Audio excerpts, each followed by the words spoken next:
Orúkọ mi ni Olúwaṣẹ́gun Ọbalolúwa. Olúwaṣẹ́gun Ọbalolúwa. Mo páyé 2009 ní Ìlọrin. Mo rí di ńlá Bauchem. Mo padà lọ sí School of Health ní Ọ̀fà àgbà tí mo rí pé kọ́ọ̀sì yìí ò ṣe pé bóyá wọn ò gbà. Mo tún parí 2011. Mo rí ti community health workers. Ọ̀pọ̀ ẹ̀ náà kò ṣiṣẹ́. Mo tún dáko ní Odò Ọ̀tì. Mo dáko 3 acres. Màlúù jẹ́ nígbà mẹ́ta. Mi ò rí kankan mú lórí oko yẹn. Mo tún ṣe padà síbi ọ̀kadà mi nù. Ọ̀kadà náà là ń ṣe dì sí.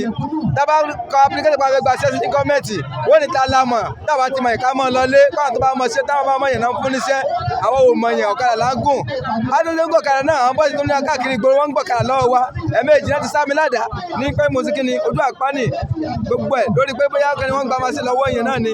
Lórí pé à ń dààmú káàkiri ìgboro náà ni. Ká bá sí kí ni ká bá ṣe gbogbo ẹ̀ kó rọrùn. Ọ̀kadà yìí mo gbà 1 million 5 ni mo ní mo gbà. Náà ní ajẹ́ ìdúró sọ ní kẹ́kẹ́ yìí. Lórí 1 million 5. Èló náà tọ̀kadà. Táwọn gba 1 million 5 táwọn yìí sì rú káàkiri ìgboro. Ó ti sú wa. Ká bá tó gbọ́ ẹ̀sìn kó jẹ́ kó rọrùn fún gbogbo wa ká má dààmú mọ́. À ń ṣiṣẹ́, à ń kàwé, kò sí kankan.